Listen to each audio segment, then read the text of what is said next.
Hello everyone.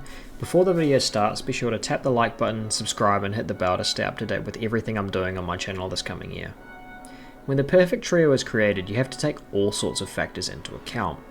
Who frags, supports and IGLs, and can the players interchange between each role if needed? Are they experienced in unflappable and pressure situations? And how's the team chemistry? There's lots of other things I could drag on about. When it comes down to it, there haven't been any teams that combine all of these factors together, with all previous super teams having certain weaknesses in their games that their strengths just papered over. However, the team of Bucky, KHANADA and Macwood tick all the boxes possible for me, and after this video I hope you'll be able to see why I think they'll be the team to beat this year for Trio FNCS. Nice goal! We're the best, I'm not even trying. Nice, let's go.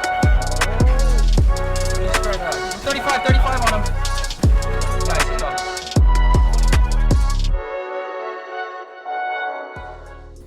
In the world of basketball statistics, the general feeling towards untrackable data such as player attitude and confidence is less than positive, but in all sports, esports included, I really believe that there is something to the idea of people who are proven winners having a tangible advantage over people who are not. Because this is something that is untrackable, it is really hard to say just how much the previous individual success of these players will affect the future success of the team, but with a team like that of Bucky, Macwood and KHANADA, I think it's fairly obvious to anyone who has followed the North American Fortnite scene for any length of time that this trio theoretically may be one of the strongest assembled in a very long time. Macwood led himself and Calc to a World Cup qualification after playing with him for 1 week, then added Zexo to his team and won the first Trio FNCS, then added Vinny to the team and got second in squads. Bucky is another World Cup qualifier whose success has been consistent across all seasons, as is KHANADA'S since he really burst onto the scene with Tfue in the OG trios. This proven track record of winning or performing well at the highest levels means that there are small things they may have an advantage over others with, things that may go unnoticed in any other normal analysis. These include, but are definitely not limited to, clutch factor or the ability of a player to perform under pressure, surge management or how well a team manages their storm surge and their plan on how to get it relevant to the current meta, mid-game experience and specific mid-game routes and strategies that have been built over time, and in-game calm, where the craziness and lag of in-game feels normal and does not cause stress on a player at all. These extra edges that the experience of these three players have gives a whole new dynamic of advantage to the trio and is a huge reason as to why I believe this trio is the one to beat this season. In my video on Jinx, I talked about how Jinx has worked himself into becoming one of the most versatile players in the game, and how his results show this is a really important thing for players to work on in general. This trio is another proving point for me on this being a huge separating point between T1 players and those below. This trio has every skill covered off, and then can individually take over from one another's roles very successfully. Success from Bucky and KHANADA in solos shows they have the wherewithal to take the lead in stacked games if necessary, and can tarp, support, and frag as necessary. This isn't the only thing that proves their versatility, with their Cash Cup and Frosty Frenzy results recently showing that their stacked games aren't the only thing they can do.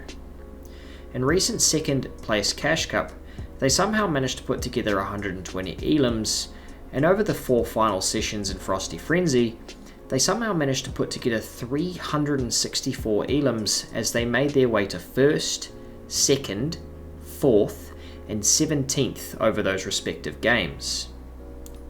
This obvious ability to kill top quality players consistently, combined with the ability to know when to pick up and choose those fights, means that these guys are a serious contender for the scariest team to go up against this season.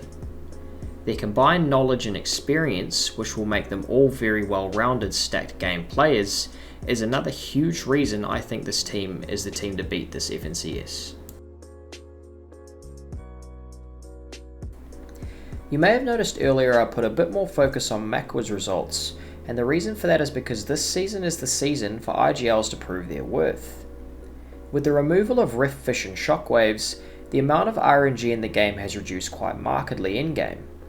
Tarp leaders and IGLs who focus on positioning and consistent thought process late game will be rewarded, something that Macwood has shown over the years he is very good at. Good results in multiple F&CSs are a huge indicator to me that an IGL is one who understands the game at a fundamental level, while also knowing how to adapt to the meta. Plus the addition of sand tunneling mid-map, as well as cards still being an incredibly important rotation tool for most POIs map-wide, means that experience in getting and planning for Storm Surge is as important as it has ever been, and means that adaptation to the meta is key, again something that Macwood has experience doing very well. Having a God tier IGL is going to be even more important this season than it has been in the past, as players are going to have to be much more reliant on quality and thought process rather than size of nuts, and I don't think there are many IGLs out there that match the quality of Macwood that are backed up by such solid teammates. If my money were to go anywhere this season, it would be on the trio of Bucky, Macwood and Kanada, but when there are players like Acorn, Slacks and Jark and Centered Edgy and Commandment in your region, it's hard to turn away from the screen unless you're grabbing some popcorn.